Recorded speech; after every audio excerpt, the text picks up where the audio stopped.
the cringe boys. You'll see. Resubscribe? Oh. Looks like I was gifted a sub to you. Well, more than likely, someone bought you a sub to me. Dragon and Goblin and a few others just drop massive gift subs and Oh, nice. And they probably targeted you on purpose. Like, I want to give Rye one, so she owes me. Really? I don't know. Everything got real robotic there for a second. All right, so I told Moonshine that when he's actually here, you can just hop in whenever, and we'll drag him in. They got robotic? Is that what you said? Yeah. Is it still robotic? It's less so, but it's still kind of choppy. Alternate Brother. Thank you for following. That's such a sus name. I don't know why. Alternate Brother. Hey, Guard, do you want me to add my community? If you want to, you're more than welcome to. Alright. No Rye boys allowed. Okay.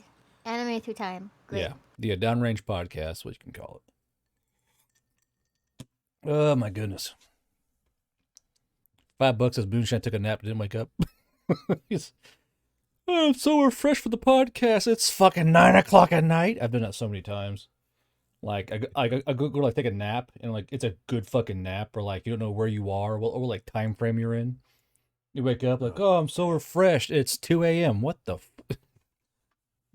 I had that happen last night. I woke up at like midnight and was like, well, I guess might as well work on the book now. Kids are asleep. They can't bother me. This is great. They'll never know. All right. Did you ping your breads there, Rye? In a second here. Rye, ping the breads. Raise the yeast. All right. Hey, Yerlin, how you doing? We're just getting everything kind of rolling here. Okay. Okay. Hi, everyone. They're all. Hey, I got pinged. Wait a minute. Hi. All right.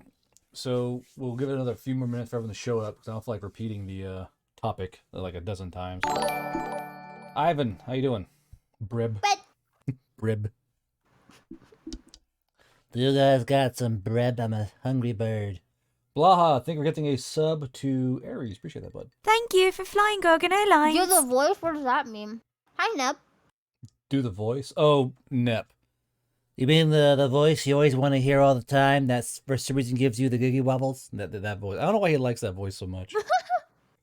Hi, Airbender. I could not tell you. Mr. Pixel, thank you for following. I appreciate that. You and British Nep. Cease Nep immediately starts shit talking British people immediately. Like literally, it's part of Rise servers. Like if you hear a single British accent, you just shit on immediately. Yeah, that's the etiquette here. Head pets. Thank you for following. Dog water reporting. What the? Hello, Pistol Happy Man and Ivan. Pistol Happy Man. That's like me every day on the range. Okay, so more or less, all sport. Thank you for following. If you follow the next like 5 minutes, I'm gonna say an implied thank you. I'll say that much. But we're talking about anime through the ages. We should be joined by Moonshine eventually. I don't know, but regardless, we have the Ristic Rider, who's one of the VAs on my channel, and then Rye, who is the new age anime fan. This should be pretty fun. Yeah. But more or less, How's it going, guys? But we're going to talk about anime and merchandise and Figma and how it's all evolved through time. And before we do that, I'm sure everyone knows who the hell Rye is. Rye is Rye. Aristic, why don't you go and tell the viewers what you do and who you are and what your daddy's name is? For anybody following the current Section 222, I'm the voice of Momoy, and yeah, it seems to be the only character at the moment, but hopefully some others come back. It's not my fault to keep dying off, man. Like, when you have a book that you write it via D20 dice rolls, things tend to just not come back and just die. Like how Mullen just fucking died. Oh, yeah. Apparently that one hit me when reading it. Really? I was like, all right, let's roll for Mullen, natural 2. Okay, that's fucky. Okay. Thank you for flying Gorgon Airlines. Waterflame, thank you for subscribing. Due to Blaha Boys, gifted sub. Electrum Volt, thank you for following. Declare, thank you for following. Urban S Sport. Uboa? Ebola? Boa. Ebola. Ebola, thank you for following. Appreciate that. But we're talking about anime through the ages, and I have no background music. What the fuck? Hold on. Thank you for flying Gargano Lines. Not horror synth. I think horror synthwave. There we go. But yeah, so we're talking about anime through the ages and how it's evolved over time. Now, Rai, you've only known about anime. Thank you for flying Gargano Lines. Well, I should ask, what time did you get into anime? Did you think? Oh shit, I can't do math. I got into anime when I was like 12. My first anime that I watched was on Thank you for flying Gargano well, it was on Lines. Redbox when my dad brought home Ponyo and something else. Nice. And then I got into it when I got into Netflix around 13. And I watched this very ecchi anime and it was like my favorite. I saw the pervert and I was hooked. There were tentacles. I loved it. So Ponyo was relatively new. Let's see here. Ponyo came out in 2008. So that's actually around the turn of anime when things got a bit more mainstream. Because it's not a bad place to start, honestly. it really isn't. It's a Studio Ghibli, isn't it, Ponyo? Yes. Yeah. So I think most. Thank you for flying Gargano Lines. Moloch, thank you for describing the dude to Ivan. Appreciate that. So I think most of it happened. I'm probably gonna save all the follows and subscribes for later on, but more or less, I think most folks get exposed to anime via Studio Ghibli. Is that an accurate statement or is that not accurate? Because it's a big movie. It's like the big movie format. There's Ponyo. There's Howl's Moving Castle. There's the fucking wolf lady. Hold on, what the fuck is that one called again? Princess Mononoke. That's what it was. Yeah. Fireflies one. That's Firefly. absolutely tragic. We don't talk. you for We don't talk flying about Gargano Grandma Lines. Fireflies in polite company. Holy Jesus. I cried watching that. I remember I tricked all my friends with, hey bro, I got this really cute anime you need to watch. Oh yeah, cool, let's watch it. And I pull out Grave of Fireflies. What the fuck, bro?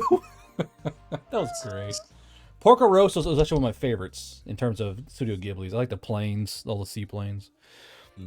But me and Aristic are boomers, and I first watched anime on VHS, where I would go to Blockbuster and rent, well, not me, but like my family would rent a VHS player, and I was allowed one anime VHS per visit. So I have to like peruse the rack of like these really sketchy looking anime VHS covers and try and find something to watch. And it was a different time. Like, where'd you get yours, Aristic? I think the very first anime I ever saw was Outlaw Star. Whoop, shit. Outlaw Star? Yeah. Was that on I forget if it was Toonami. I think it was Toonami. It was probably Toonami. Toonami was one of the, I don't know, call it like a key way that most kids got exposed to it, but definitely one of the ways that helped the most. Because usually Toonami came on late at night or like in the afternoon, didn't it? Like in the 90s? Yeah. Yeah. It was usually like right after school, honestly. Yeah, and like I would, like, it's kind of funny because when I was a kid, I wouldn't call myself a weeb. Like I knew of anime, and I would watch it, and I was like, oh, this is nice, but wasn't like oh my god, anime. Like as a kid, I fucking hated Dragon Ball Z. I couldn't stand that shit. I thought it was the stupidest fucking cartoon ever. Because it was 5 minutes of a guy yelling of guys yelling at each other. It was so fucking boring. And even back then, I think I understood the problem with power creep, where like every episode you had to get even more and more ridiculous. And it was just Dragon Ball Z's scale has never been like fluid or correct. So, Rai, of the old, I feel like a fucking asshole saying that. Of the old anime, what all have you seen of that? Like, we're talking like 80s and 90s anime. Oh god. The problem is when I was browsing anime younger, all the older anime did not look appealing to me because of the art style. Like Akira I saw all over Netflix and I just didn't want to touch it. Like, did you ever watch like Appleseed or what was that one? It's called A Beautiful Dreamer, but it's got the girl in the fucking like tiger stripe bikini and the blue hair. I'm googling that right now. I'm sorry, what? Beautiful Dreamer, I think it's called. It's like No. Yatsura, what was it called? Yeah, I haven't seen this either. Yeah. Even So Waterfly knows it. Sailor Moon, I never watched that either. Really? You never? Hold on. You never watched Sailor Moon? Me? Bruh. Right. Really? No, because the art style, again, their legs are too long. It looked funny and wacky. It was too long. Oh man, that knocks out like half of anime. I know, right? Like Vash the Stampede's boots look a little weird to me. I'm not sure I like these proportions. That Trigun was a very acquired taste, but so I'm sure Rai, you've seen like Castle in the Sky and Kiki's Delivery Service and Oh yeah, Gurren Lagann. Yeah. Thank you, chat. I love Gurren Lagann. But then there's also like the weird ones. Like my favorite is fucking Lupin the Third was a weird fucking anime from back in the day, as well as Tank Police. Not, like because to me Tank Police was the first time I saw a cat girl. What was on Dominion Tank Police? You know, like these like weird like there's a pair of sisters who like they had like dildo landmines to blow tanks apart. It was the weirdest fucking thing. But I remember going to Blockbuster and go, oh, there's a tank on the cover. I like that. I remember picking it up and watching. I was like, what the fuck is going on? Because it was the weirdest fucking thing. Hey, how you doing, Fredder? Those Who Hunt Elves was another old one. And I mean, the older anime had this weird like charm to it, like Gundam 1, Mobile Suit, Appleseed, Lupin the Third. There was also what was it called? Nausicaa, Valley of the Wind, kind of stuff. I will say though, I have to give credit to the new like Lupin the Third movie. It was actually really solid. Was it? I like the new animation style. I haven't seen it yet, but I probably need to. But like, so for you, Aristic, you first found anime how? I think just staying up too late one night.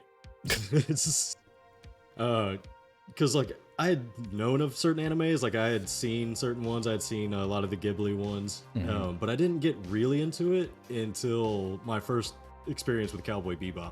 Oh yeah, Cowboy Bebop was like Normie's first mainstream anime in my opinion, because everyone knows about Cowboy Bebop. They probably visualize the characters. You know, it's one of those like simple-ish things. But I don't know. There's always this weird charm to me about the early '80s anime and all that. And things have definitely changed, whether for the worse or for better or for worse. I'm not really all that sure, but things have changed.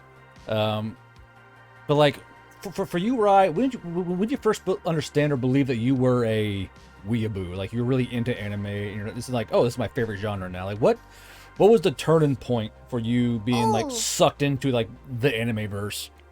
So first it started off with like me watching Strawberry Shortcake, Care Bears, and My Little Pony, and then I saw My Little Pony like MLP drawn as anime girls, but I didn't know what I was looking at. I was like, these are humanoid characters, but they're stylized. They look really pretty and cute. They're not like ponies. And I was like, I want to see more of that. So it was actually the first drawing of anime I saw was Rainbow Dash, like kind of personified as an anime girl, but she still kept her kind of like ponyish features. And I was like, I want to see more of that. So I Googled it, and that's kind of like how I found anime style. So your stepping stone was furry anime. That was your first stepping stone. Fan fiction. Because there's Rainbow Dash as an anime girl. I'm like, that's so cool. It's like different. I want to see more of that anime style. And then I found it on Netflix, and then etc. She said Netflix. I feel so old. I can talk to Rai. God. Bruh. I feel old and ancient. Like back in my day, when they rent our VHS players. So, Aristic, how about you? Like we were talking about before we started. I was like, yeah, when Akira came on 2 tapes. Yeah, Titanic came on 2 VHS. See, brony money. I can't believe I haven't said I can't believe I gave a brony money. Oh, goodness. Don't bully me. But see, I first got into anime hardcore when I was in the army. because Oh. there are details called staff duty and CQ. And on these duties, you gotta be awake for 24 hours. And there's no, like, if you get caught sleeping or like missing, you are actually, harshly punished. So you gotta be awake for 24 hours. Like, and I was burning through movies like no one's business. I was like, these are fucking boring. And I need something to wake me up. I had fallen out of anime, I believe, around that time. I kind of watch it off and on, but I've fallen way off the wagon around that time. This is about 2011, 2012. And my friend goes, hey, just watch some anime. I was like, oh yeah, shit, it does exist. And so basically I was watching anime for 24 hours at a sprint, like 3 days, I'll talk like 3 days a week watching anime for like 24 hours. And it like infected me like a parasite or a worm. And it got to the point that I was watching anime in the armory and also infecting my fellow section mates with anime, because basically we were in the armory cleaning our 240 Bravos, our M4s, and all that while watching Monster Musume on a fucking like big ass tablet. And it's funny because you don't realize, at least military wise, how many guys are into anime until you start noticing small things like little keychains. Like my favorite story was a chief, basically a W2, W3. And for you civilians, W3s, W2s are like unicorns in the army. You know of them, but you don't really see them very often. They're kind of like shades that flit in and out of actual reality. And one day I was watching a Kiowa come in for a landing, and I think it was the co-pilot hopped out, and what's the anime called with like the girls with like propellers on their legs or some shit, and like they're like old World War II pilots that fly around and shit. I forget what it's called. But he had one of those keychains on his flight suit of the little German one. Had like a little wolf tail or some shit. And I went, whoo! I like pointed at him, and he goes, shh, and tucks the keychain back in his pocket. Strike witches, thank you. He had a strike witch keychain that he had out on his chest while flying, and when he landed, he put it back in his pocket and told me to shut the fuck up. And I was like, oh, weeb! This guy's like 45 years old. Like, oh, one of us! I remember his face going, shh, you saw nothing, and put it back in his pocket. I was like, what the fuck? But it's funny because, not just art styles, but me and Ristic have seen the evolution of anime, where there were really long legs, or remember big ass fucking foreheads, Aristic? How some have these huge ass fucking foreheads? And now it's kind of gone into this whole new thing.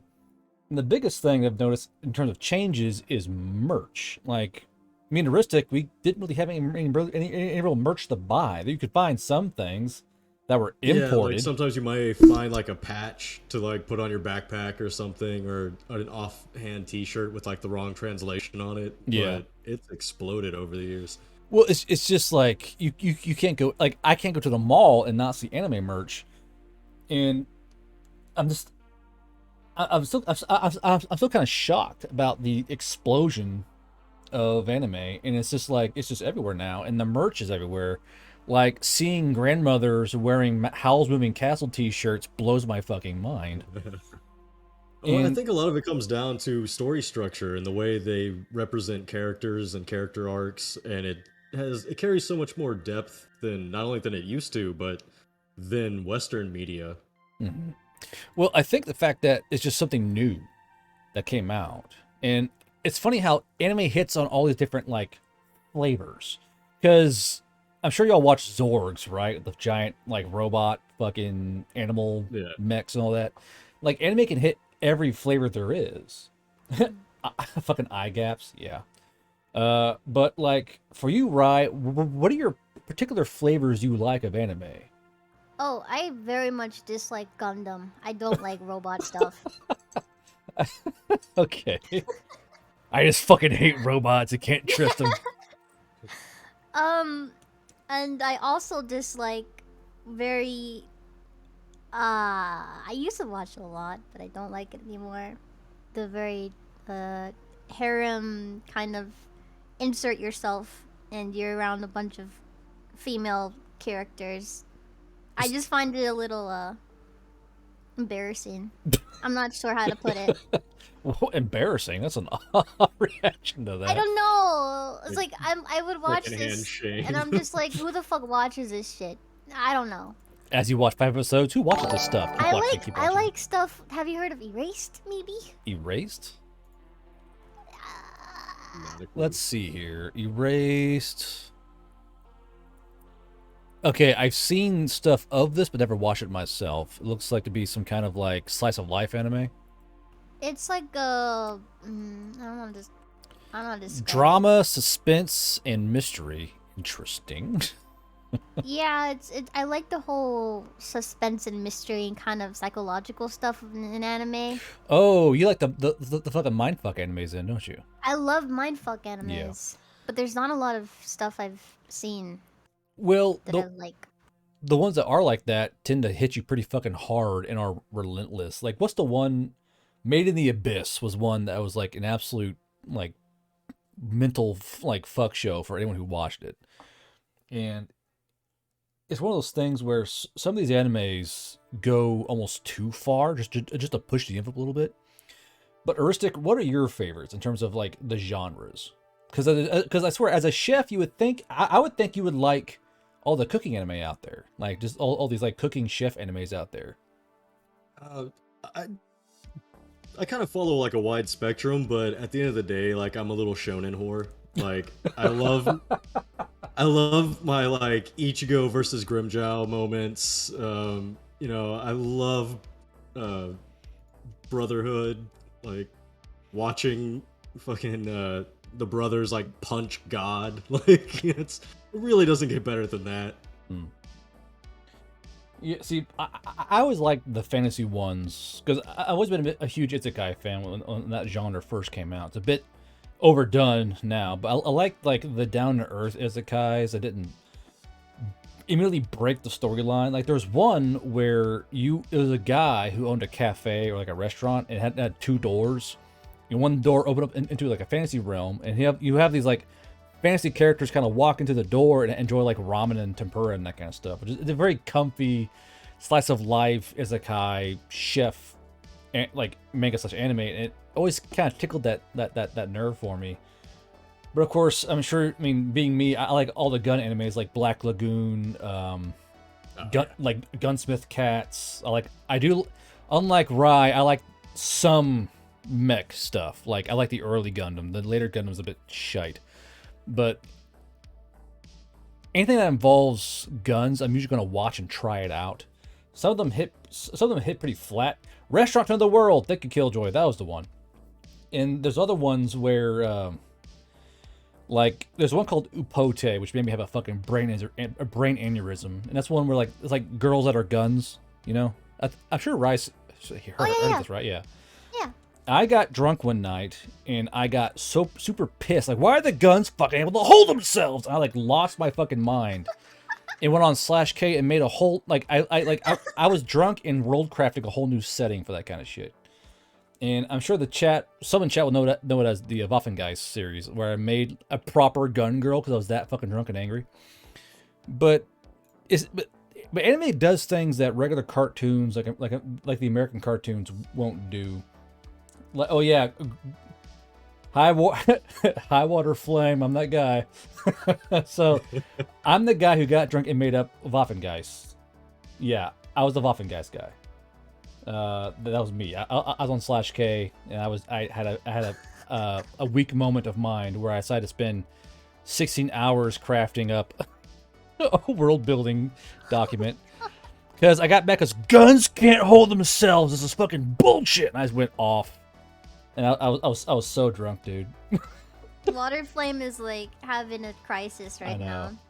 Chobits, right? Have you ever watched Chobits or read Chobits? No. No. God, you're so basic. I'm baby.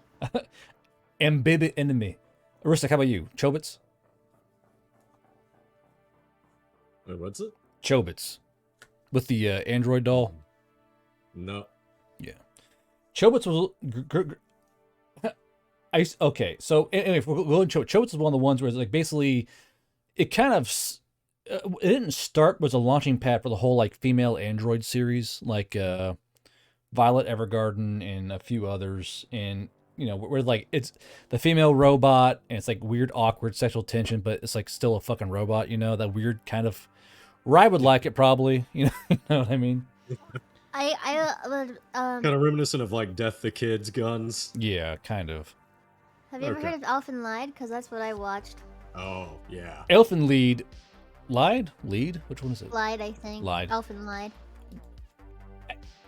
I'm pretty sure I watched it once and I didn't really go back to it, but I know of it. Like, it's got like because it kind of plays off Chobit's thing, the little ear stuff.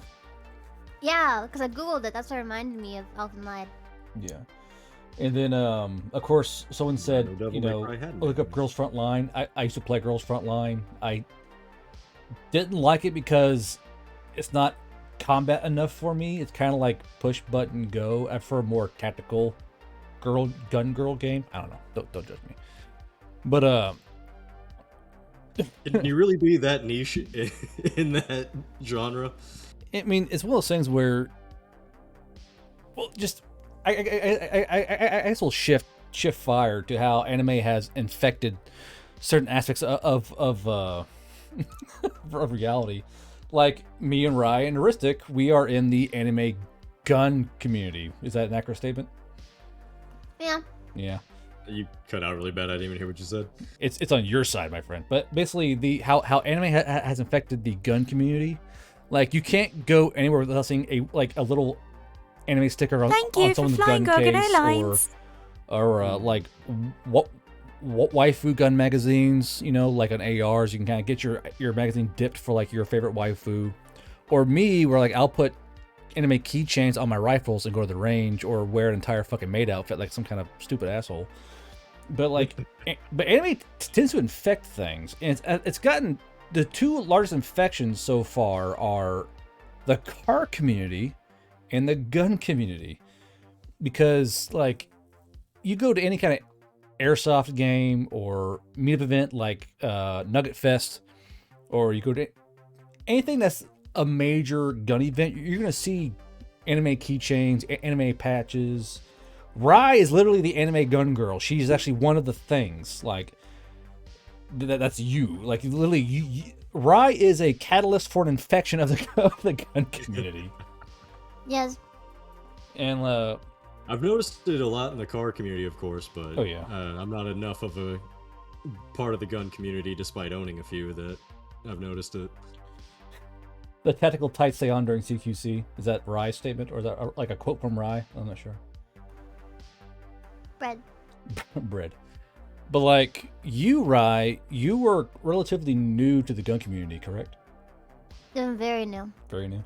So, as a literal anime girl who's in the guns, how do you interact with the normies, per se? Like, do you try and keep your power level quite low? Do you run high with it? Because I showed you the picture of that range maid on Discord. But how do you run with like your power level? Because everyone who's in like the car community or the gun community has a power level they tend to run. How do you run your power level in terms of your affiliation to anime? I like expressing myself, and I like expressing what I enjoy. Mm-hmm. I mean, I don't know if you saw my water bottle on Twitter, but that's decked out. You should check that out. Okay, I'll try and find it. And yeah, that's true. Yeah. Yep. Moonshine just sent me a message. He got sick. Okay. Aw. All right. Well, where am I? Holy shit, there I am. So, chat, we're supposed to have Moonshine on today. He got sick and he forgot. So we're gonna probably do it next Wednesday. But good news is next Wednesday I'm having actually on. So next Wednesday, chat, in case y'all are here for Moonshine, I'm having Tex of the Black Pants Legion on here, and hopefully it's Moonshine to talk about mecha and robots, which Rye will probably fucking hate. So. All right. Let's see here. How do we start a fundraiser to have Rye get a P90 with a can? I mean, or you probably can. I mean, I'm sure Rye would love an actual P90 in 5.7. That's a lot of money.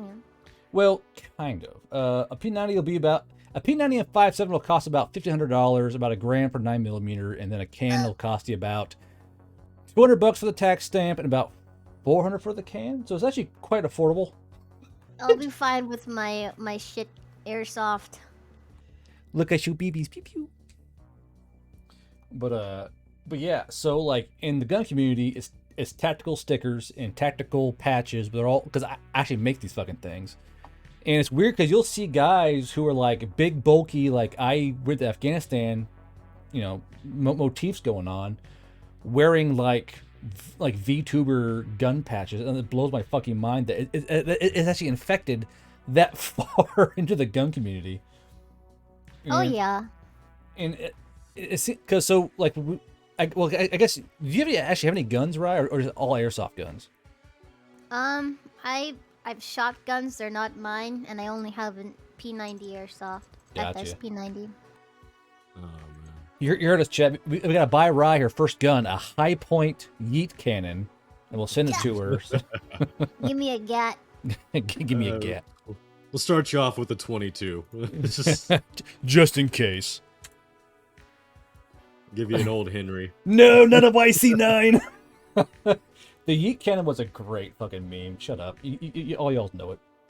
But like, I will say one thing. So Rye, you're here during the heyday, the current steep climb of anime. Do you see it going in a good or bad direction? Well, I started liking anime in elementary school, going on to middle school. Anime only started getting popular when I hit freshman year of high school. So I actually kept it a secret that I liked anime until it started getting popular my freshman year of high school. I see it climbing definitely because it's been climbing. It never. But I've seen people at my high school cosplay and shit. It's a little out there, but there's cars that pass sometimes, and it's just decked with anime. Yeah, with anime keychains inside and stickers outside. And I think that's where actually I might disagree with you, Rye, because I think anime is stagnating. Because it's one of those things where a lot of the anime coming out, it's all they're all using the exact same in how Aristic may recognize it as all the same recipe. They're all using the exact same recipe and making the exact same cookie. And it's not saying it's a bad cookie, it's quite a good cookie, but you're having the same cookie over and over and over and over again. It's like listening to a Disturbed album. Every song sounds the same, but you really like that one song. Yeah. And it was even worse in manga. And I'll bring up the isekai genre as the biggest offender of this, because every isekai, like I always give isekais 3 chapters. And if by chapter 2 the protagonist is already fully powered up and unstoppable, it's like, why? And it's the weirdest thing how they'll burn through entire narrative in just 2 chapters. And it seems like because the shoot for most anime is manga to anime, and all the mangas are fighting for this anime slot. But the problem is that all the isekais run off a game mechanic or some sort of like an RPG thing, and by like chapter 3 or 4, it's boring. Like what's the one with the fucking slime that changes shape and all that? Just one of the little isekai ones, but like. That one, like it got so large and so huge so fast, it got boring. Like you have to, and like how Ursik said, it was like the power creep. You gotta keep pumping in stronger and stronger stuff because you've already blown your load so quick. You gotta, thank you, reincarnates a slime, but they've pumped the story up so fast that it's just, I mean, it's not fun anymore. I think, and it leaks into breaking your own world building like rules, and that can really turn a lot of people off. And I think like especially one of the worst offenders, and I know I'll probably catch a lot of flack for it, is Naruto. Like watch the first like season and it takes them an hour of hand signs to summon like a dragon that's like made out of a lake, and then like 3 arcs later they're blowing up entire cities with like 2 symbols. And it's like, okay, what are the rules anymore? I wonder how confused those who speak sign language are when they watch that fucking show. Like, and speaking of like Naruto and like One Piece and Dragon Ball Z, there's gotta be an endpoint of some, like One Piece is on like its 1000th fucking, hold on, One Piece episode count. Like One Pice has like ate up 1,000 episodes, yeah. And then DBZ, And the creator said he's got like 12 more years of content or something like that for the series. yeah. So it's Dragon Ball Z is 291, and then One Piece has over 1,000. It's like, what the fuck? Like, it's insane, and it's like they're too afraid to call it quits or something like that, you know? Yeah. And I still understand why.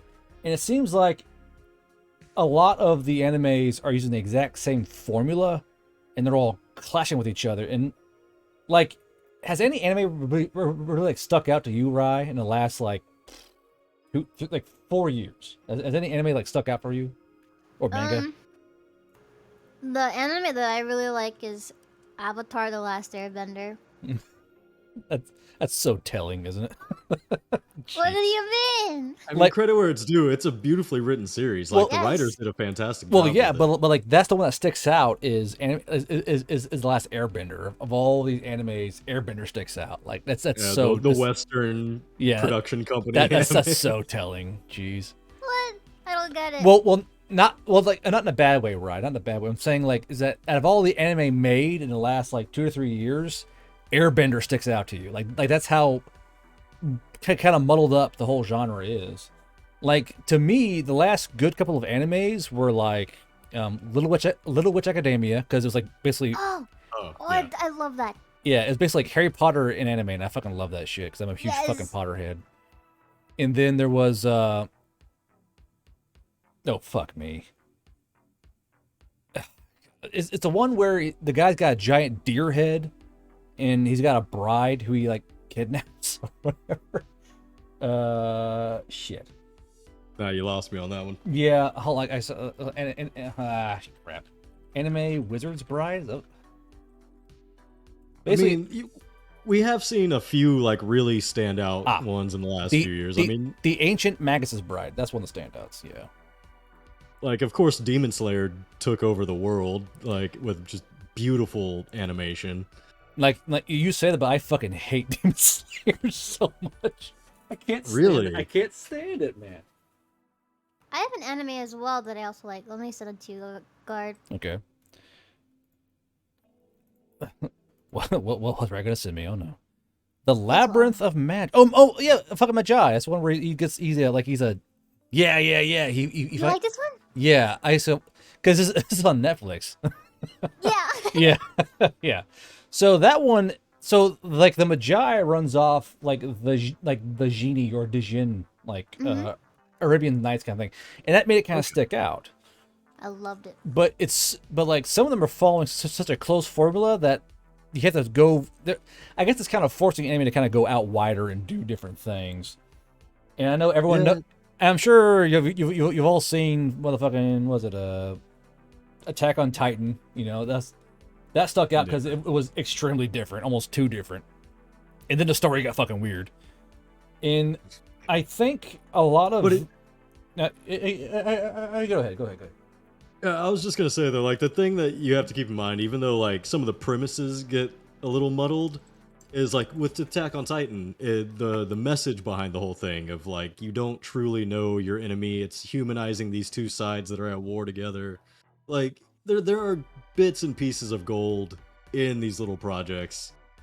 So you can't always get too distracted by like what's on the surface of what's actually going on in this show. So I'm reading chat. Why is Konosuba good to people? How do they want to enjoy the anime? How? It's because it's parodying the isekai genre. It's supposed to shitpost it. It's not. It's just a shit post, fam. It's a fucking shitpost. It's a parody of isekai genre. God, I could not stand that anime. Like it made me like, I don't like. like I got visibly angry. I was like, fucking really? Like it. I hate how some things get such a visceral response out of me, but there's some animes I'm like, are you fucking for real with this shit? I get like That's the actually point. angry. That's the point of it, though. It's supposed to be like it's supposed to kind of go outside the boundaries of making fun of isekai genres and the entire clichéness of it. Ugh. So what you're saying is right. It was an ironic isekai. Is that what you're saying?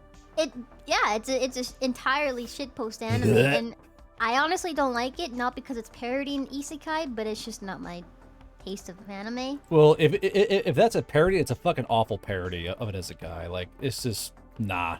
You're supposed to hate the characters. But- That's it. Like, well, I guess they're well written than anything. Good grief. But anime through the years, I know we touched about this with Ryan in the last podcast, but there are certain things that anime have kind of created in terms of they're considered like problematic, I would say, like a particular genre. But I think yeah, but I think what's really done is it's created a whole new like convention system. So like when I was a kid in the 90s, in early 2000s or 90s, whatever, I can't remember anymore. But cons are about Star Trek and Star Wars and sci-fi. It wasn't really any real anime conventions. And then the anime convention, the anime kids kind of had to like take over space in the Superman convention kind of stuff. It was like a minority.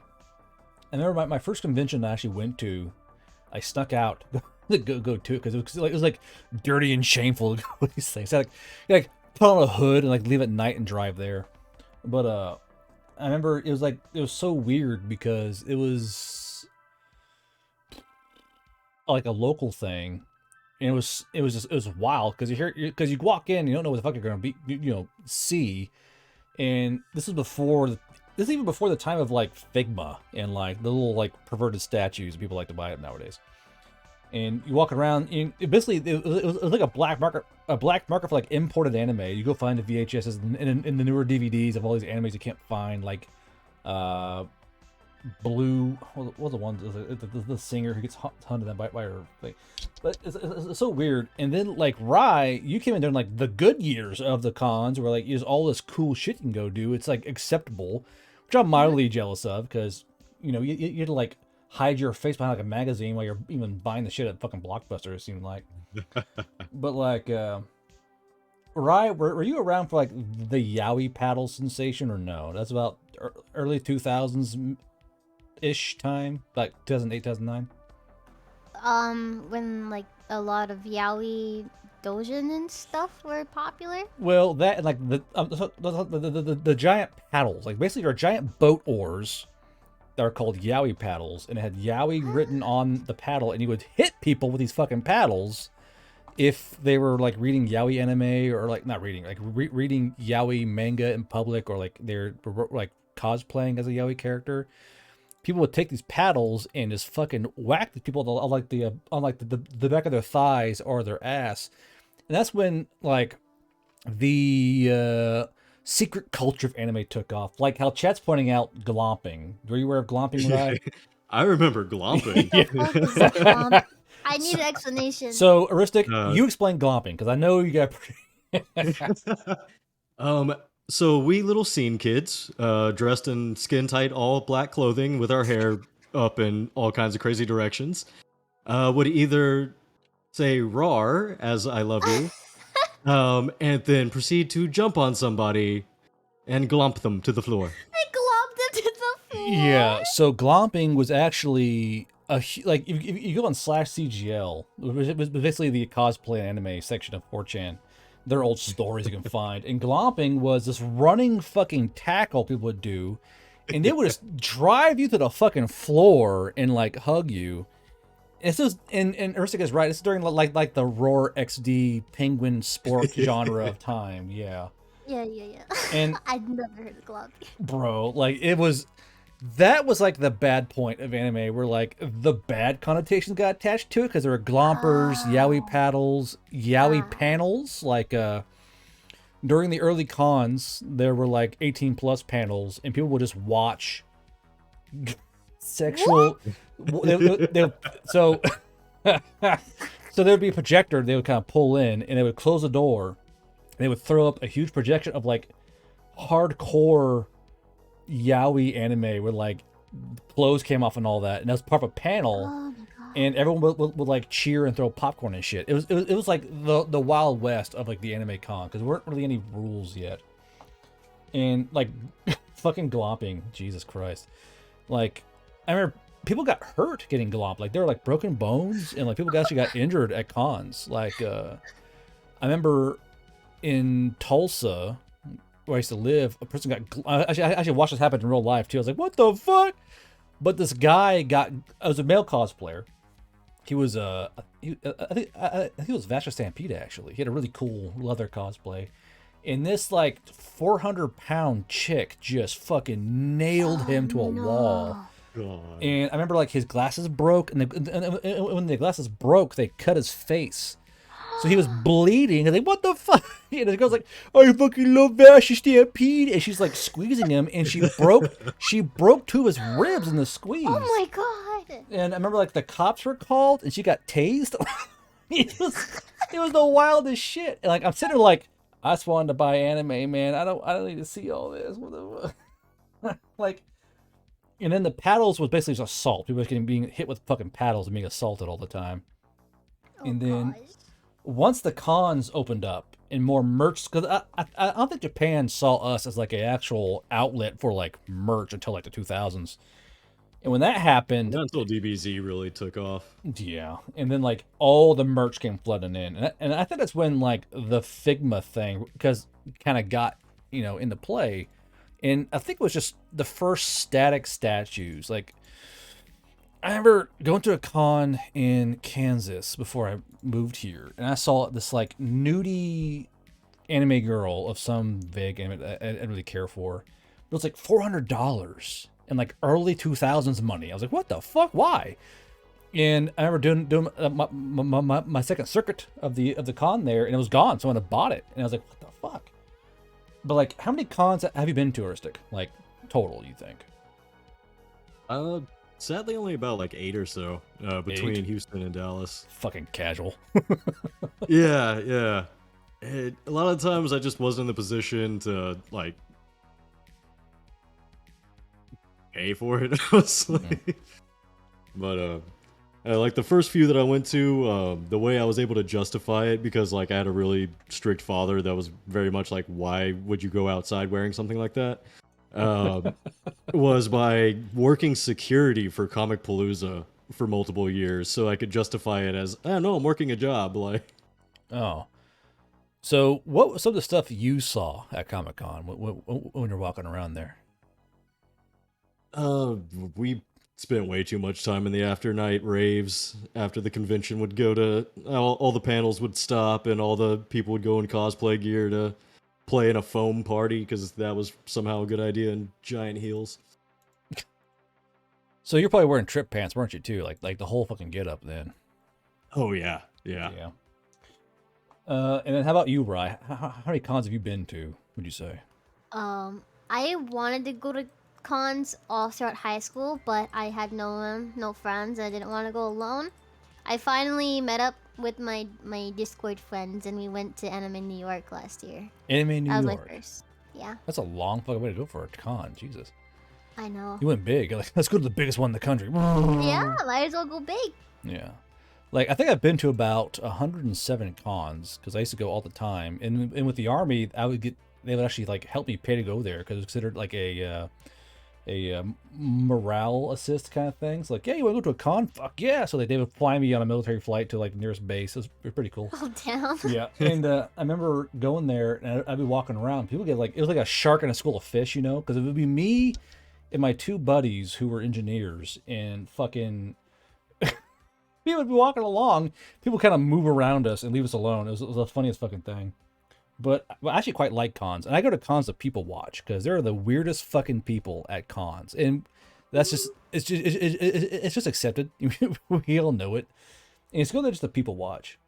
And like this year, I think in December, I'm going down to Texas for some kind of con, and I think it's Houston. But I fucking love cons. I think the funniest and greatest thing you can go to. And I hate to admit that I like the drama that comes out of it for some reason. Because, like, usually we, like, either I'll host or I'll go to, like, a room party, right? Where you invite select people to come and drink and have fun and share stories and just discuss work and that kind of stuff. And it's kind of gone from, like, randos to, like, people I know who also make shit. So we just bitch about work the entire time and get drunk in a fucking room. No, Killjoy. It was not ACUs. I wore regular clothes. That was, not better actually. It's actually worse. But yeah, I mean, it's one of those. It's one of those things where I think cons were the best thing to come out of this whole anime genre. Was like these are the best cons you can go to, because sci-fi cons are okay and great and all, but there's no like the amount of female cosplayers is a lot higher at like an anime con, and like I don't like a good thing or a bad thing, but some of the costumes ought to be toned down a little bit.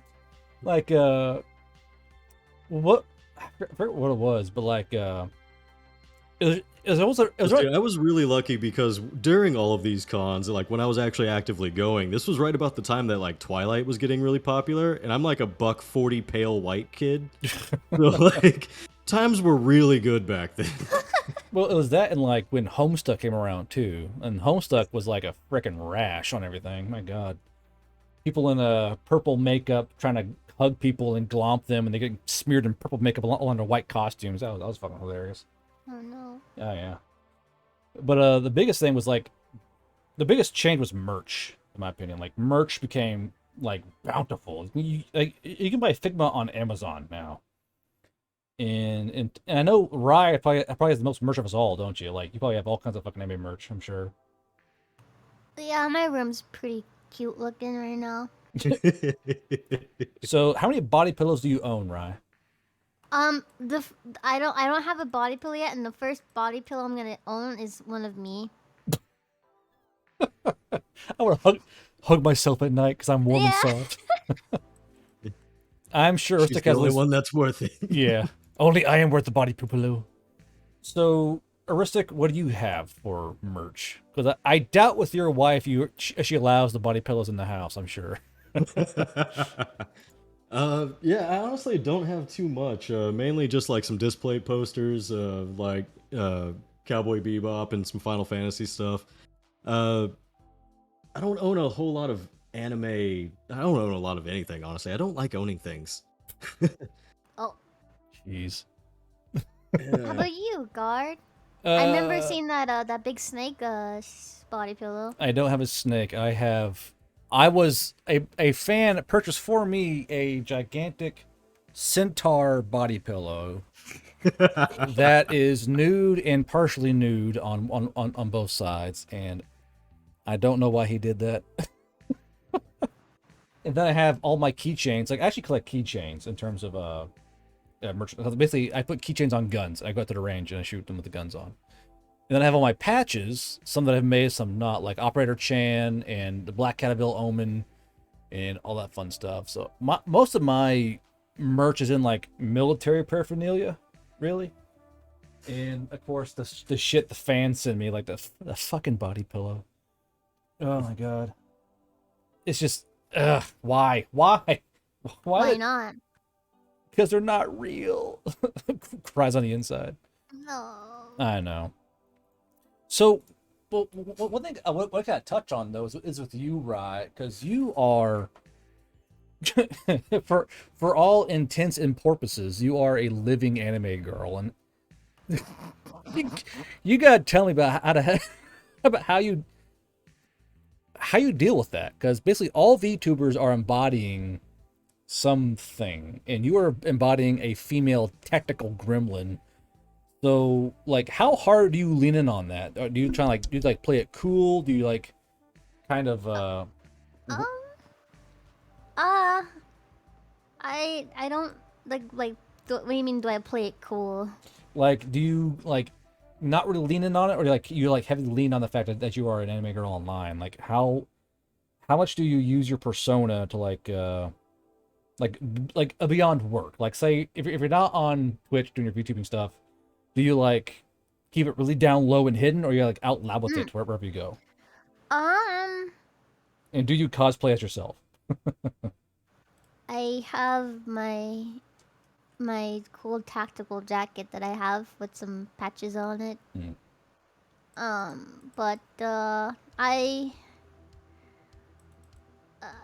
told my barista when I worked at Starbucks that I was a VTuber because she knew what VTubers were. But I don't like go around in public and be like, I'm a VTuber, I'm an anime viewer online. You don't, man. See, I think I'm weird because I am so loud with it. Like I have no shame of like what I'm doing. And is it like am I just weird that I don't keep it down low or what? Like I'm not sure because it seems like everyone I meet is like I'm real quiet about. Like I'm not quiet at all. I walk around with like anime patches on. I wear my own merch while walking around. Oh no! Once I get my channel going, like everyone I meet will know. I definitely want to like I like expressing myself in that like sense, wearing tactical anime girls and shit. But I'm not. I would never like probably wear Rye merch in public because I just like that sense of anonymous. The safety of That's people not knowing who I am. Well, thing is, Rye, you have the luxury. I don't. I don't have that luxury. Are you that guy from 4chan on K? Well, people say that though. You laugh like, aren't you that weird like gun guy? What's the name? Cringe bro? Like, yeah, it's me. That's me. I'm the guy. And call sign. I do not take custom patch commissions. I am too fucking busy, my man. But yeah, like you had like it kind of blows my mind because I don't have the anonymity because after the maid video, I've lost all secrecy with what I am. But you, yeah, I know, Broken. I know, I said it. You calm down. But Rye, you able to enjoy the anonymity. I don't know the word. Anonymity of what you are. Thank you. The hard to pronounce word for being secret. Yeah, and it's weird how like because you are basically embodying the anime gun culture way of life, but you're still able to kind of like go in the shadows for a bit. Yeah, I get kind of scared when I wear whiskey merch, cause like if I'm wearing a whiskey shirt and someone comes up to me like, "Oh, you're a fan of whiskey?" I'd be like, "Yeah, I'm a fan of whiskey. I like whiskey." Yeah, well, yeah, dog. I like whiskey. How about you, man? Yeah, high five, man. Exactly. Because unfortunately, you do have a very unique voice. That's why I nabbed you for that line roll. And yeah. I know for a fact if I heard you talking in real life, I would know who you are immediately. Like, Rye. Fuck. The thing is, it's like I don't know if you know who the Bread Boys are on YouTube. The Bread Boys? Nope. Go ahead and Google that real quick. Bread Boys? They shitpost on YouTube. That sounds like something I don't want in my search history. They have like a weird like, oh yeah. Why do you sound sad? They're the Crusaders who have like, yeah. Yeah, so I voice acted for a video upon a request. Did you really? And people in the comments literally know. I was exaggerating my voice in that video too. I was like anime girl mode on that voice. And the people still recognized who I was. Yeah. And that is one of the double-edged blades of having a unique voice for sure, because I know for a fact if I was in a wind tunnel and heard you yell, I'd be like, "That's Rye." I would just know, like, and like I know because I've met a lot of VTubers in real life. Besides Sopralto, me and her actually, we're actually friends in real life. But I've actually heard VTubers in real life at other cons. And I've pointed at them, and I got their attention. And I pointed to, then I pointed to my ear and I mouthed their screen name. And the look of fear on their face makes me feel so bad. Like, no, I'm just saying, I know who you are. Hi, how you doing? I'm not gonna say anything.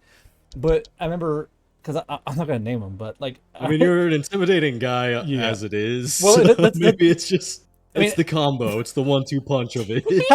Having a guy in a kilt and combat boots and an anime barbells and milkers shirt points you out would be a bit terrifying. Yeah, sure, I suppose. But they're like, relax, it's okay. I just want to say hi.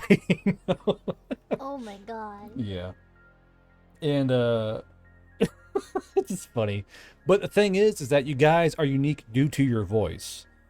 And that's one of like the funny things about being the internet anime girl. And it's this whole evolution of anime through the years. You know, from me and Ristic buying VHS's tapes and watching Akira, it's all come to like where now there are girls pretending to be anime girls on Twitch and playing video games. And to me, it's just fascinating how we've through a very short amount of time, really. I mean, think about like maybe 20 years. It's gone from like that weird shit that Jeff watches to like there are girls and guys online making buku fucking money, some in better ways than others. I'll say that much. But they're able to be an anime avatar and just kind of roll the vibe. And it's to me, it's just like, this is the most fascinating fucking thing that I've seen so far out of anime. And this is beyond glomping and yaoi paddles and everything else. But like the fact that now we have actual. Wouldn't laugh if you were there. I know, it was horrifying, dude. You don't know, you don't understand, man. You weren't there.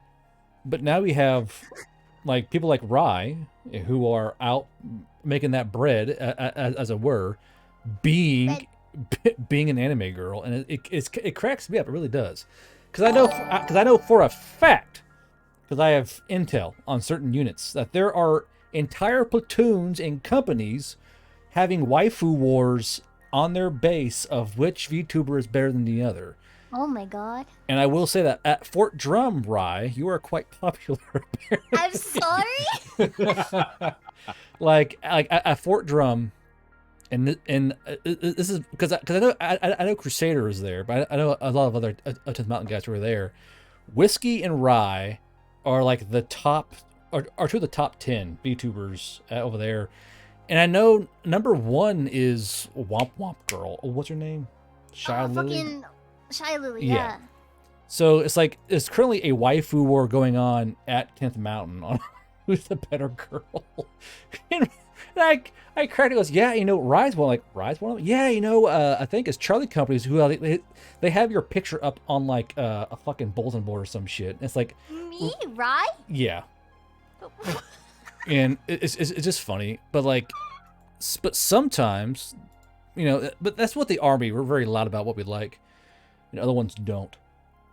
And it's just funny. It's just so funny because with Minderistic, it was a secretive thing. You weren't very loud with it, or else you were like, it was like playing D&D, like, oh, you worship demons, oh, you like those cringy anime cartoons, what are you, some kind of pervert?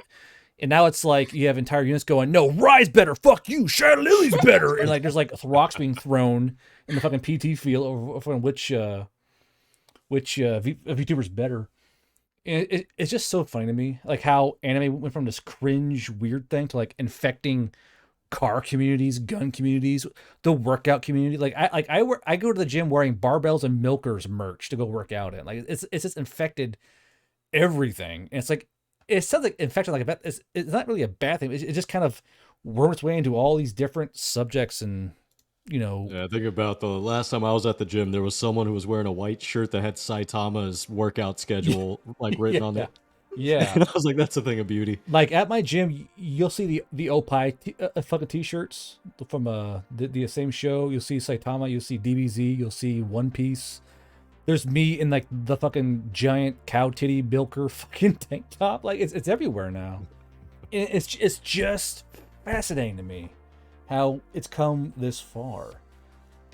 And like I'm not big on the whole Figma thing, but like how like even toys are like becoming more and more anime in style. Like, have you seen the new Disney stuff? How it's trying, like the new Disney toys are trying to like compete with anime Figma, and it's the weirdest fucking thing to me.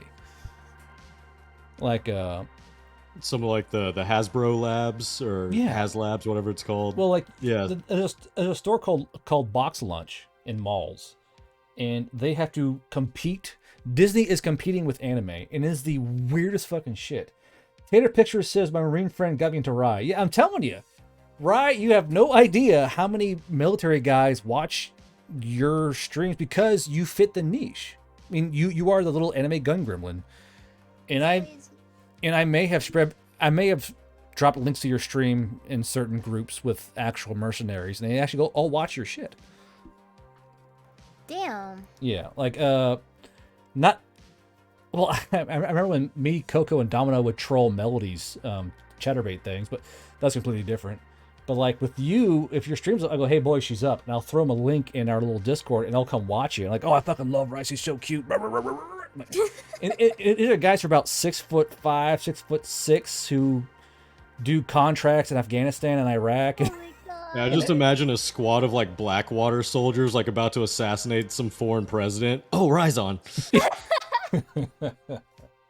I mean, it's the reality of it all, and it's kind of how anime's gotten. Anime has gone from non-mainstream to leading culture stream. Like, I mean, when you think about it, anime is this huge thing now that's beating the shit out of American comics, American cartoons. Like, think about it. Manga is everywhere, right? You can go into a Barnes and Nobles, and there are racks and racks and racks of manga. How many racks of comics are there? One and a half, maybe. Like an end cap. Literally an end cap, yeah. And it's just, I mean, it's to me, it's like, because I was there when the magic was formed, you know, like I saw when it first began, and now it's this huge leading force that's beating out everything. And I think because a lot of like Western media right now has a lot of they're the wrong reasons why people have gotten into working in those forms and those mediums. Well, to be fair, manga for the most part manga and anime is politically neutral. You know what I mean? Yeah. Like, I know, like, Gate is not politically neutral. There are a few others who are a bit more spicier. Like, Gunslinger Girls was very non-politically neutral. But, like, in terms of, like, right, I'm fucking laughing. But, like, modern American or Western, the only Western thing to survive was Wakfu. Remember Wakfu and Dofus? No.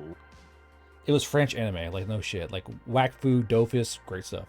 But anime is literally like arm barring and strangling Western comics because they all suck. I mean, Yeah. like manga may be kind of stagnating, but still leagues ahead of like American comics, and it's currently just beating the dog shit out of the competition. To where like Rai, you getting up in the 2000s. In late 2010s, probably, like you probably saw nothing but anime, didn't you? Because that was during like the huge push of anime and manga. So Oh yeah, like Nightcore is everywhere. oh, fucking Nightcore. Yeah. Yeah, and like, did you ever watch? Like, think of all the anime you watch or manga you read. Did you read any American comics? Any like American cartoons besides like Avatar? American. SpongeBob. Motherfucking SpongeBob. I don't think so. No, but I mean, like, as someone who was like a former big fan of Marvel and DCU comics, or MC, wow, I can't MCU, talk. Yeah. Before it was the cinematic universe. Like, I was a huge Spider-Man fan, I was a huge Batman fan, and then the more I got into manga, the more shallow I found Western comics, and like, they just didn't hit the same. So That's what the thing I'll say. Where like, even though Calvin and Hobbes, the ultimate comic book. Calvin and Hobbes and Samurai Jack, yeah. I have the whole collection of Calvin and Hobbes books. But like an American comic following the old recipe is like basically a very bland cookie, and no matter how good they make it, it's gonna be a very bland cookie. Even stagnant manga is still a better cookie than like the most like unique American comic. And it's like the weirdest fucking thing. And I mean I have a feeling of what it is because it's all the politicizing of Western media, and the manga's like, hey, elf girls are like, ooh, I like elf girls, and like it's politically neutral elf girls, and you're able to escape better with manga and anime. Like I would say, anime and manga is far more prone to escapism than other media. Is that a fair assumption to make? I believe so, Right. especially in the last few years. Did the ride crash again? My brain went burr. Brain no working. I don't know what you asked. Do you find anime and manga as a more accessible way to like for like escapism? Like you can kind of get sucked into a thing, and Oh, definitely. now why do you think that is? It's just kind of like an opening door of like all these different types of genres and stories, and you go down a rabbit hole. And you read one, you read another one, and you read recommendations, all blah blah blah. It's just once you get into it, you don't leave. So would you say it's more like a palatable? I don't know what that word means. Palatable, easier to consume. Oh yes. Okay. Yeah, that's what I figured. And I have to agree, because like you can pick up any even shitty like manga or like webtoon and get sucked in easily, because it's kind of like it's mindless in a nice way, unlike Western comics where like you're getting hit over the face with all this shit all the time, like, oh god. And yeah, like whatever the writer's personal agenda is, you're going to read all about it for the next 50 pages. that is unfortunately true. And the only personal agenda I've actually had to deal with in manga is like, I like thighs over butt. That's one of the only things I've ever met in anime manga. Like, I'm an ass guy, I'm a leg guy, and like all that shit. One sec here. Moonshine's messaging me. Almost done, bud.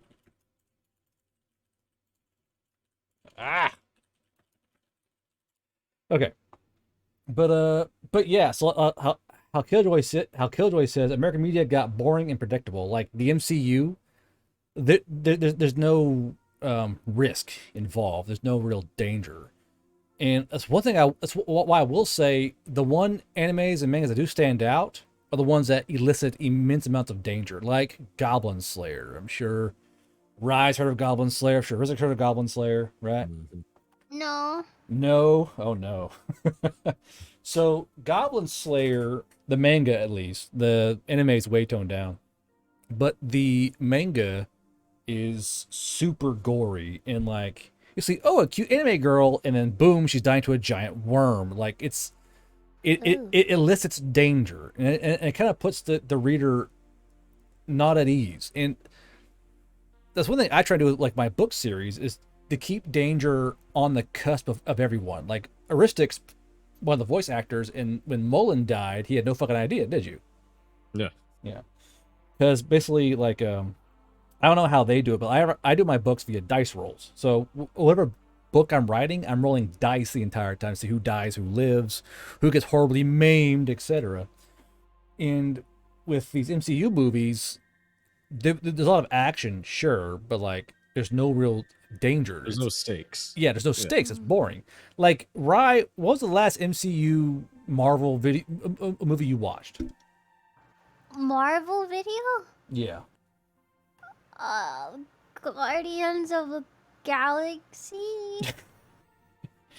Because, I mean, that one at least had some stakes involved. Yondu died, right? Spoiler alert, by the way.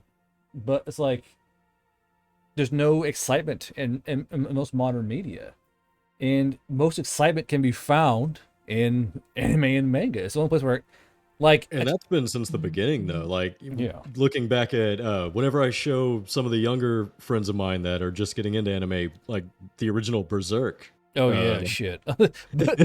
Babby's first gory anime. Trauma right off the bat. Let's go. Well, even then, Howl's Moving Castle, Princess Mononoke, fucking brain hurt function. But even those early animes had blood and gore and death in it. There were stakes, you know. Yeah. And unlike Western media, the Japanese and Koreans have kept up with the stakes. Now, it's why most other animes kind of go under the radar and don't pop into the sunlight, because there's no really stakes to them. People want that gory, hardcore manga or anime because people can die, and it's what keeps people reading. And I don't know, right? Do you like super gory anime or no? Or like death? I do. You do? Okay.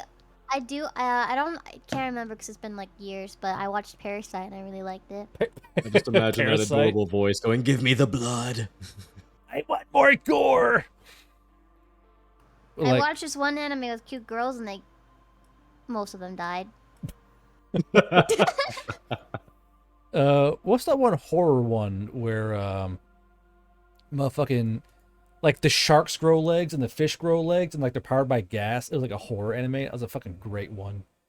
Then there's like the High School Zombie Club. Like there's all these really cool gory animes, but they do things that Western media just will not do.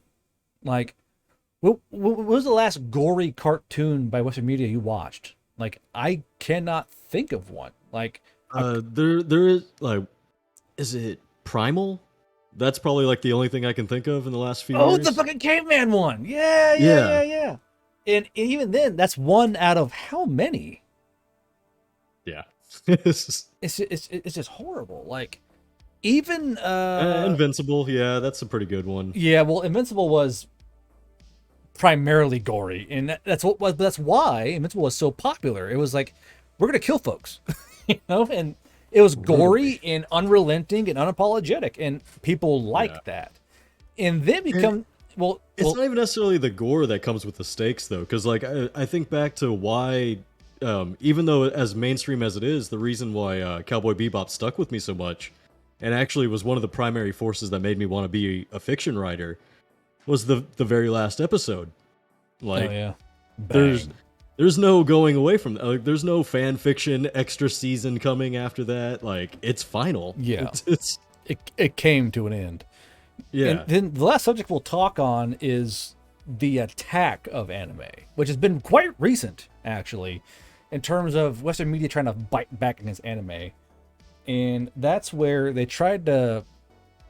Well, I'm sure you guys remember, like, basically the attack on anime, how, like, the news was going after anime and Western media was going after anime, how it was all, like, perverted and awful and all this other bullshit. And it's, like, basically there's, like, a little mini crusade against anime, mostly off of Twitter and Tumblr. Yeah, I think they came after the Comicsgate controversy. Yeah, Comicsgate. And like the attack on the anime art style. That's probably one of my favorite, like, weird dramas around new anime. Let's see here. I think it's a really hard split in the States that cartoons are for kids and companies don't see cartoons as media for more adult stories, which is sad. Yeah.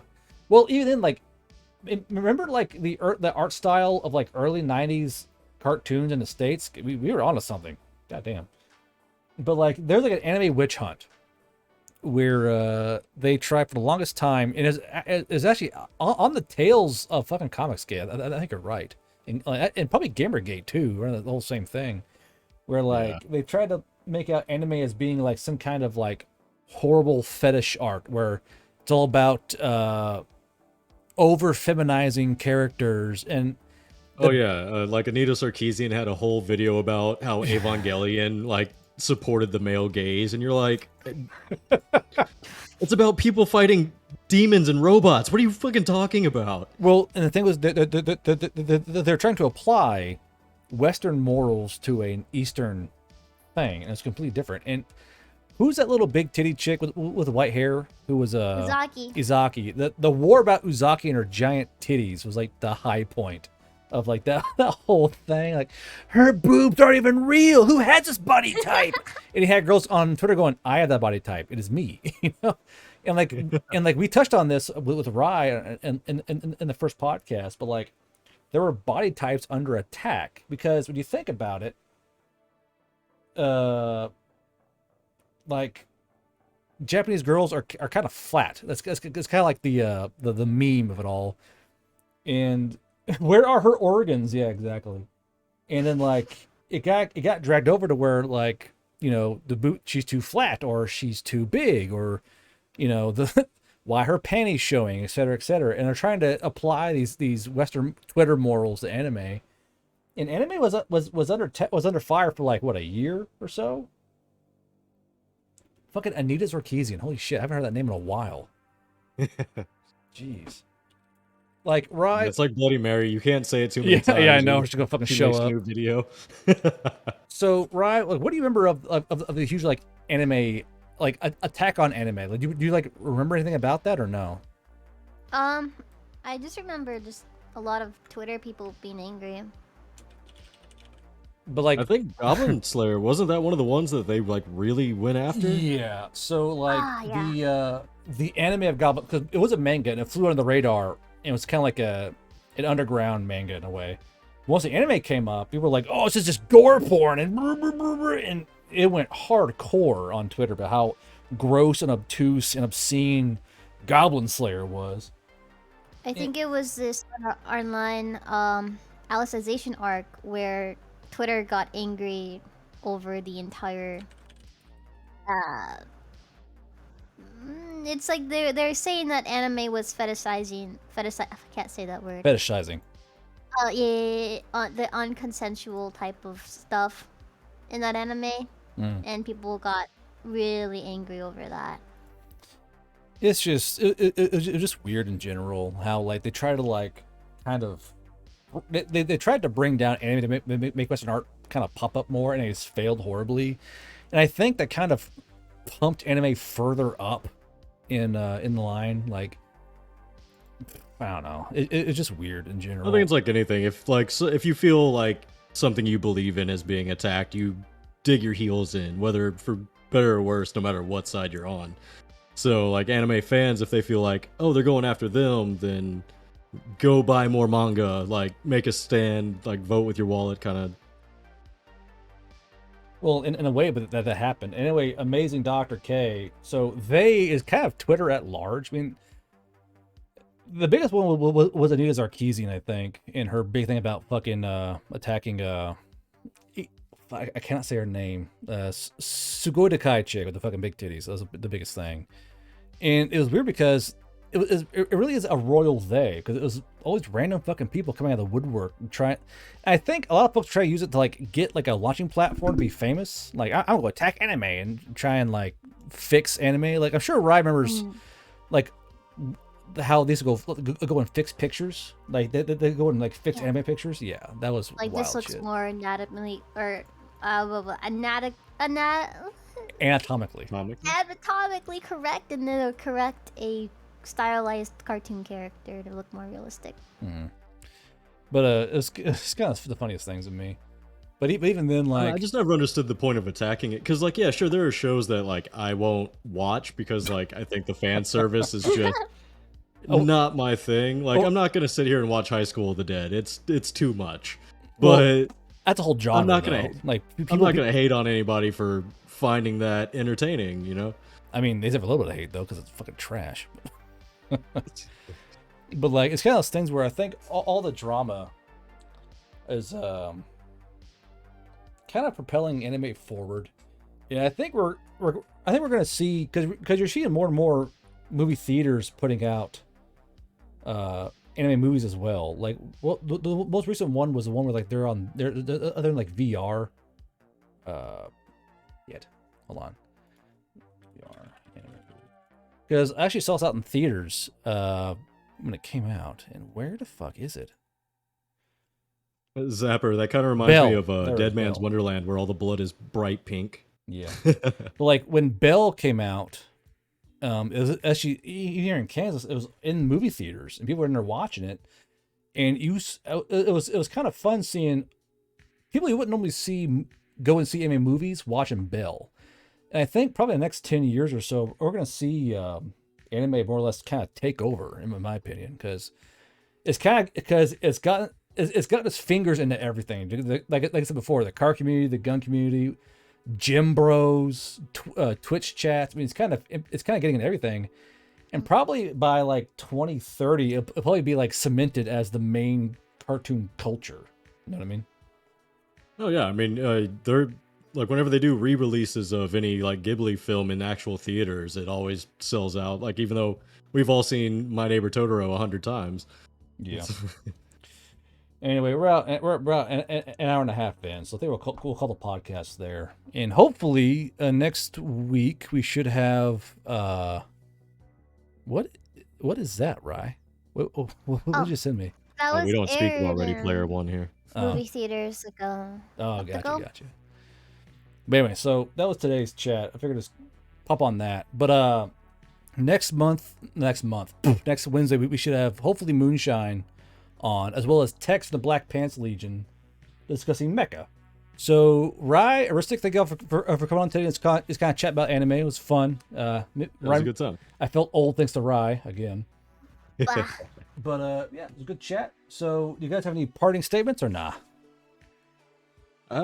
I just think the one last thing I wanted to point out that I find funny about anime recently is that like our old school anime had names like Trigun, Kill la Kill, stuff like that. You know, like, yeah. And I was talking to a server, and they were talking about like oh, have you been watching like riding in the passenger seat car, like while holding my mom's head? And I'm like, what the fuck are you people talking about? What has this become? Well, that is true. The naming conventions have gotten a little out of hand. There are a few titles where it's like this long statement. I'm like, what? And I guess it sounds better in fucking Japanese than it does in English. Anyway, Rye, when's your next stream? That's a good question. Why? Try and shout out Rye. I have no idea. You trying to shout me out? There was an attempt. Anyway, so chat, we will see you next Wednesday with text. Well, hopefully see you next Wednesday with Text the Black Pants Legion and Moonshine discussing mecha and Mobile Suit and other such giant stompy robot genres. So we'll see you guys then. Goodbye. Goodbye.